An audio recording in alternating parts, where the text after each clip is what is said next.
Hello, hi guys! Magandang hapon. We're back. So this is Jen Rodriguez from my Asagri channel, a faith healer, also mata reader. So ngayong hapon na to, tingnan natin ang sabihin sa iyo ng ating mga gabay. So this is a weekly gabay for the month of August 17 hanggang August 23 for the sign of Virgo. So Virgo, welcome sa my channel. Ano kayang messages, advices, and spirit guides ang ating masasaga for today's video? Kanino kayang energy or kaganapan sa buhay ng mga Virgo signs ang ating mahaganap. So guys, this reading is a general reading lamang. Hindi lahat makaka-resonate, kunin lamang po makaka-relate sa inyo. And comment down below kung kaninong energy ang ating nasagap. Because don't forget to like and subscribe my channel and hit the notification bell for more videos update.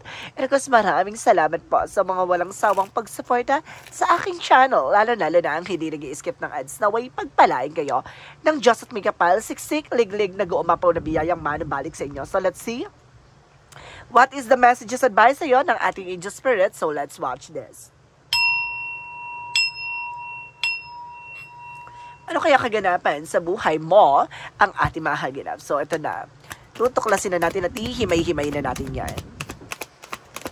Angel spirit, please give me information pa. And because this is something, a 7 of Cups, no confusion. There's a lot of negativities around you. Na may mga bagay dito na kailangan mo i-clear out. Na may mga bagay dito na kailangan mong alamin. May mga bagay dito na unti-unti mo na matutuklasan. There's something 8 of Wands for fast communication and fast movement. So may kumbaga bibilis ang takbo ng eksena. Na unti-unti ng kumbaga darating yung mga bagay na hinintay mo. Additional messages. And because there's something at the 8 of Swords, no? There's a lot of negativities around you. Just be aware. Kala mo, alam mo na, pero hindi pa pala. And because there's something in lovers, no? This is something in love life, no? May jowa, may asawa, may karelasyon. No? May tungkol dito sa isang relasyon, sa isang pagmamahalan, na muling pagtatagpuin ng tadhana. And of course, sinasabi dito with the Death card, this is something an ending and a new beginning. No? May mga bagay na tatapusin na at may mga bagay na magsisimula na. No? This is something, a transformation that lead you to a new beginning is coming your way. And of course, sinasabi dito with the 6 of Swords, a transition, ang unti-unting pagbabago, no? Na magaganap sa buhay mo. No, the 7 of Cups represent the 2 of Cups. It's all about partnership, no? Connections, love life, and of course, this is something higher level commitment, or this is something unconditional love, no? So let's see what is the 8 of Wands. Represent the 3 of Wands. So waiting for a soul, waiting for a ship. Now, may mga bagay na hinihintay ka. Travel man to, information man to, documents man to, pero maaaring dumating na siya. 8 of Swords represent what? The 8 of Cups. So this is something I'm letting go, moving on, or getting away from the situation. And 888 represented abundance, money coming in, money flow, no? So let's see what is the lovers. The lovers represent the 7 of Pentacles. So this is something harvest time. May mga bagay na unti-unti ka na mag-harvest. May mga bagay na unti-unti mo na makukuha at may isa sa katuparan. Pero because this is something, a 6 of Wands, may victory is yours. Na may mga bagay na unti-unti ka na magtatagumpay. Na unti-unti nang kumbaga tatapusin yung hinihintay mo.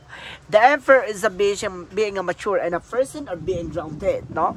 Kumbaga bagay dito na maaaring kumbaga makukuha mo na at may mga bagay na unti-unti mo na makahawakan.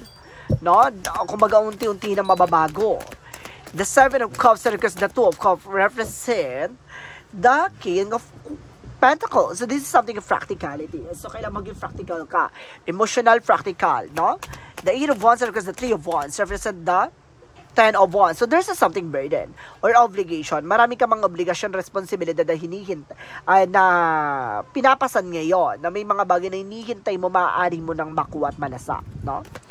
The 8 of Swords, and of course, the 8 of Cups represent the magician for manifestation. May mga bagay na unti-unti ka na isa sa kataparan, or there is something manipulator. No? May mga bagay na nagmamanipula sa lahat ng kagalawan sa buhay mo or kaganapan sa buhay mo. The lovers, and of course, the 7 of Pentacles represents the high priestess. So there's a hidden agenda or hidden enemies, or there's an unexpected moment. No? May mga bagay na hindi mo expect na magbubunga na. No? Yung hinintay mo, maaaring ito na hinintay mo o tao sa sitwasyon mo na magmamahal sa'yo ng totoo. And of course, the Death card, and of course, the Six of Wands, represent the Knight of Wands for slowly but surely. No? Kung baga sinasabi dito, mabagal man ang pagtakbo ng eksena na to, pero siguradong makukuha mo. No? The Six of Swords, and of course, the Emperor, represent the Hermit card. It's all about spiritual. No? Kung baga unti-unti nang babaguhin with the power of God, yung mga bagay na inihintay mo at hinihiling mo. No? Kung baga unti-unti na mababago sa isang iglap lang na hindi mo inaadya at hindi mo talaga kumbaga inaasahan na maaaring mangyari nawa, no? Additional messages with the outcome represent the Four of Swords by intuitions, no? Gamitin mo tong intuitions mo para makapag-create ka ng new ideas, visions, and of course, plans, no? And because this is something a Knight of Cups with a wish fulfillment. So, para may isa katuparan mga bagay na hinilig mo. Desires into reality, guys. So, let's see what is additional messages with a love life. So, this is something a Three of Pentacles. Now, this is something, collaboration about naman sa negosyo, hanap buhay, or love life mo. Na pagdating sa negosyo mo daw, or trabaho mo, maaaring kumbaga there's something connection. May trabaho kang minihintay o mayroon dito something of promotion. And the Page of Cups is something ambition, no? Tama ang hinala mo dito. And there's something a Queen of Swords, a vigor feature. Unti-unti mo na makikita, unti-unti yung mga malalaman kung sino-sino yung mga sulsul dyan sa trabaho mo, kung sino-sino yung naninira sa'yo dyan sa trabaho mo. There's a decision that you need to make. Additional messages with a love life. So this is a judgment for a week of color, inner calling. No, may mga bagay dito na parang tinatawagan ka na or kailangan mo ng linawin or kailangan mo ng walisin or linisin yung mga nasa hanay mo. And of course, the Six of Cups with the give receiving something by the universe. Na magtutuloy-tuloy na about sa eksena na to, magbibigay sa'yo ng balanse. No? Additional messages with health, Hierophant, education and lesson learned. No? May mga bagay na dapat mo matutunan pagdating sa health issues mo. May mga bagay na kailangang iwasan, tigilan. Ha? Yung may nararamdaman ka pa, sige ka pa rin ininom ng ganito, kinain ng ganito, ay dahil iwas-iwasan mo. At the Ten of Pentacles represent that long term, no? Or something, kumbaga, financial security, no? Either, kumbaga, pagdating sa health issues mo, baka isa sa nagiging problema mo ay pera, maaaring magdala sa'yo ng financial windfall or maaaring maging secure ka na pagdating sa finances or magkaroon ka ng financial freedom, no?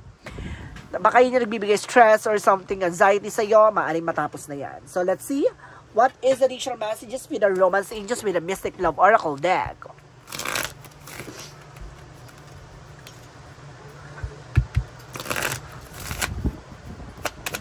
Mystic Love Oracle deck represent unfinished business. So, this is something unresolved situation, no? May mga bagay na hindi pa tapos. Akala mo yun na yun? Akala mo tapos na? Akala mo hindi na siya babalik? Oy, dahil nagkakamali ka, kuya, ha? Ate, nagkakamali ka po. Dahil ito ay magsisimula pa lang. This is something a twin flame, no? This is something divine connection. Kaya nangyayari yan, no? Kaya ka na, kumbaga nasasaktan. This is something spiritual journey or either a karmic relationship, no? And this is something trouble. Na may trouble dito, guys, na maaaring magkaroon ka ng pagtatagpo, no? Maaaring magkita kayo sa of nowhere, na maaaring magtagpo kayo ng hindi inaadya, or may mga bagay dito na magkikita kayo na dahil pinag-usapan nyo or may maaaring na hindi nyo talaga in-expect na magkikita kayo dun sa panahon ng sitwasyon na yon. So, let's see what is the Money Move Oracle deck, no? Pagdating sa career and of course finances, sweet success. Na sinasabi dito, get what you want, magtatagumpay ka at makukuha mo yung mga bagay na ninanais mo. Kumbaga, ito na yung tamis ng tagumpay mo, no? And this is something resources, no? Madadagdagan yung resource of income mo, no? Magiging malakas at magiging pasagana ka, maging wais ka lang sa mga bagay na pinangahawakan mo pagdating sa decision, pagdating sa finances, no? Hindi pwedeng ura-urada, no? Ubus biyaya, hindi pwedeng ganun. This is a money tree, no? May nagbibigay na swerte sa'yo dito or may mga bagay na kailangan mong gawin to or bilhin to, money tree. No, baka magbigay sa'yo ng kumbaga swerte, no? Money tree is something as a charm, no? Enjoy your wealth, na magiging masagana ang pamumuhay mo dito. So let's see what is additional messages with a Yin and Yang Oracle card.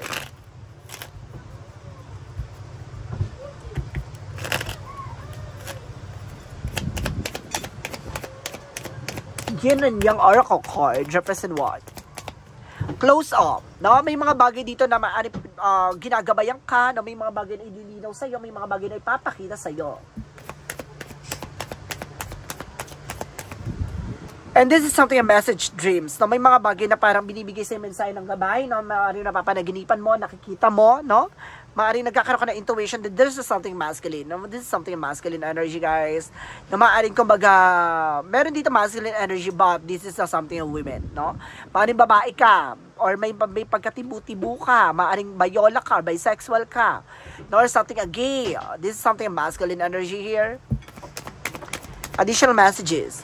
And there's something earth sign. No? This is something Taurus, Virgo, Capricorn. So, maaring parehas kayo ng chart ng yung person. Maaring earth sign din siya. So, let's see what is the magical fairy messages.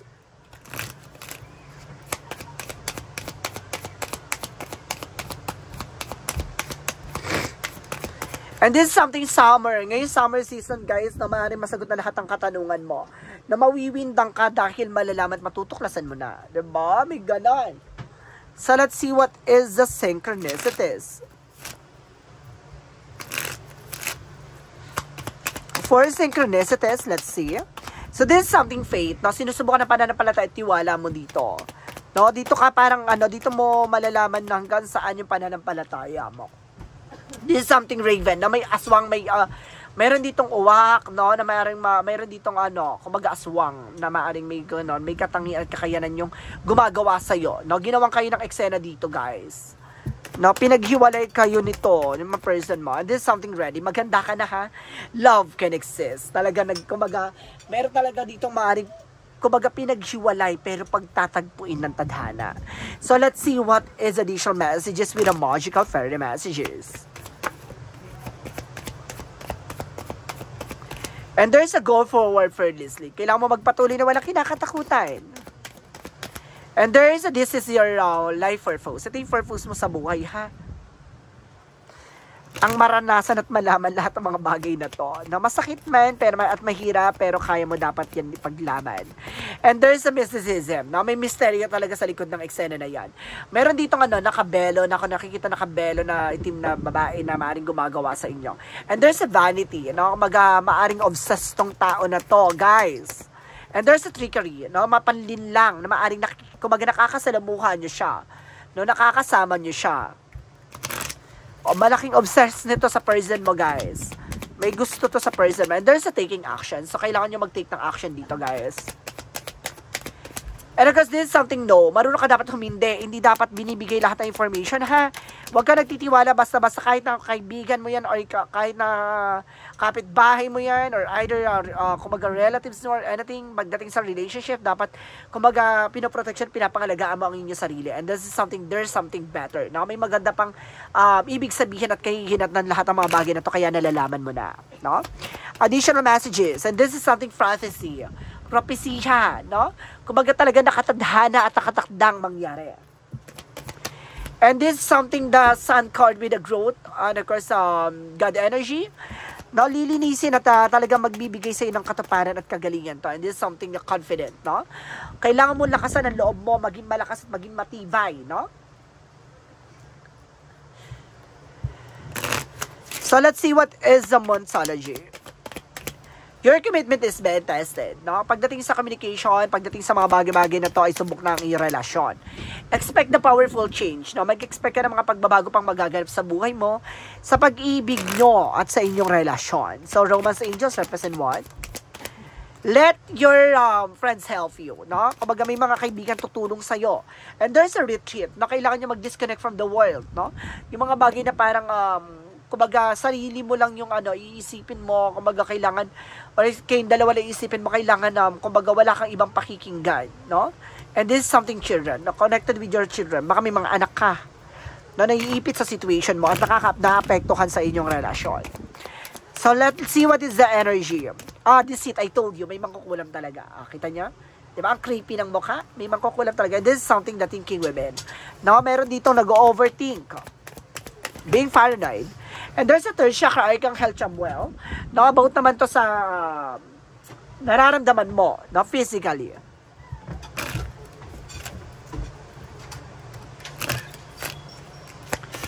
So let's see what is additional messages with an angel spirit. And there's a courage, no? Kumbaga ni-encourage ka dito na have confidence, no? Laban naman takot at pangamba mo. And this is the denial, no? I-acknowledge mo yung fear, replacement mo awareness. And this is something of forgiveness, kapatawaran, no? Pagpapalaya sa mga bagay-bagay na nagbibigay sa yung balakyan. So let's see what is Arcangel Raphael messages. Listen to your intuitive feelings. Na makinig ka sa intuitions mo. Makinig ka sa nararamdaman mo sa visions mo at sa mga bagay na nakikita mo. May kakayanan ka, ha? There's a something third eye here or sixth senses. And there's a fireworks, no? Kung nakakapag-ano ka rin, nakakapagpagana ka ng mga orasyon. No, this is something fireworks. Na pagdarasal mo, nakakatulong sa'yo. And there's something an inner authority, no? Kaya mong gumawa ng mga bagay or actions, no? Decisions sa buhay mo. So let's see what is additional messages with an angel spirit. And there's a practice, no? Enhance your abilities, guys, ha? And enhance your polish your skills. And of course, there's a sensitivity. Maging sensitive ka sa lahat ng mga nasa paligid mo. Additional messages with an angel spirit. And of course, this is something star family. Now, there's something a team of soul and calling support. Na sinusuportahan ka ng ating angel spirit dito. And this is something portal. This is something open portal. Baka meron dito, guys, na kumaga may open portal sa bahay nyo, no? Baka nakatapat ang salamin sa higaan nyo kaya nagkakaroon ng third party involved. Or either salamin sa pintuan sa pinto, salamin sa bintana, bintana sa pinto, gano'n, magkatapat. Iwasan nyo po yung gano'n, ha? For Jesus' loving quote said, whatsoever you shall do in my Father, which in the heaven, the same in my brother and sister and my mother, no? Ano daw yung mga bagay na dapat mong ginagawa sa iyong pamilya, sa magulang mo, sa mga kapatid mo, ay ganun din dapat daw ang ginagawa mo sa ating pong may kapal. Or may mga bagay na ginagawa ka sa ating pong may kapal na pinagdarasal, o kumbaga ginagalang mo ang ating pong may kapal, ganun din dapat ang paggalang mo sa iyong mga mahal mo sa buhay, no? So let's see what is an angel's number. Angel's number represents 0606 for commitment. Now, this is something apply. Honesty and light daily is within a track of creating peaceful and meaningful life. It's how you find solution and confront, release your words, speak by truth, and express your emotion regularly. Open up with the best yet open up for the best yet to come. So, may mga bagay dito kailangan marunong ka mag-commit, no? Marunong kang kumbaga mag-focus sa kung ano man ang meron ka ngayon, no? Kumbaga mahalin mo, alagaan mo kung ano yung mga bagay na pinangahawakan mo at solusyonan mo yung mga bagay na pinoproblema mo. So let's see additional messages with an angel's number, guys. And this is something 15-15 for the big break. So this is the moment. A transition. No? At pagbabago. An opportunity, help extra cash, or other support will coming your way. So keep going and have fun. When performing your tasks, the most tremendous success comes from the passion. All efforts will be rewarded big time. So talagang kung ano yung mga bagay na in-invest mo or ginawa mo ay aanihin mo. So let's see. What is the messages of life? Represents searching within, no? What I see outside myself is simply a mirror of my inner self. Today, empower myself by looking past outer condition and searching within my source of difficulties in my life. My inner wisdom will always help me face life challenges. It proves my best answer, my greatest healing. As I study myself, I am transformed. No? Ang pagbabago sa sarili mo at pagbabago sa buhay mo ay manggagaling mismo sa'yo. No? Kung may mga bagay kang dapat tuklasin sa sariling kakayanan at kaalaman, kumaga unti-unti mong hihimay-himayin ang lahat ng kaganapan sa iyong harapan. So guys, this is something a weekly gabay for the month of August 17 hanggang August 23 for the sign of Virgo. So Virgo, maraming salamat for watching this reading, no? So guys, this reading is a general reading naman, hindi lahat makaka-resonate. Kung hindi naman pa makaka-relate sa inyo, and comment down below kung kaninong energy ang ating nasagap. Because don't forget to like and subscribe my channel and hit notification bell for more videos update. And kasi maraming salamat sa mga walang sawang support sa aking channel, lalo-lalo na ang hindi nag-skip ng ads. Naway pagpalain kayo ng Diyos at may kapal, siksik diglig na gumapaw na biyayang manambalik sa inyo. At maraming salamat and see you in the next video. Bye-bye and babush.